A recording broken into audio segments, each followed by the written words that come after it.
उदीयमान पक्षर विश्व जल दिवस पालित धर्मशाला जाजपुर जिलार अग्रणी स्वेच्छासेवी अनुष्ठान उदीयमान पक्षर विश्व जल दिवस पालित हो जाए।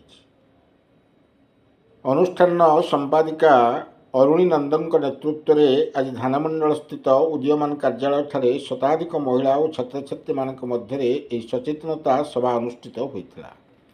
एतिरे अतिथि भाव वरिष्ठ समाजसेवी रामचंद्र शुक्ल, शिक्षाविद कान्हूचरण साहू, नृत्यगुरु आशीष पाढ़ी, स्वेच्छासेवी सुजित कुमार दास, वेणुधर प्रधान प्रमुख जोगदे कहले जे दैनंदिन जीवन में जल सहित केवल माटीए विशेष भाव ओतप्रोत भाव जड़ित।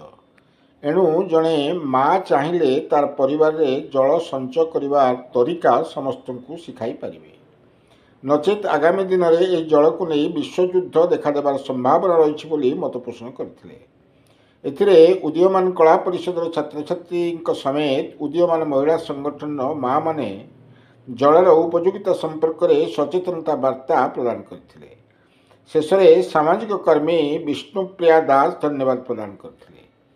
धर्मशाला सुशांत कुमार गोछायतन रिपोर्ट, क्रांतिधारा न्यूज।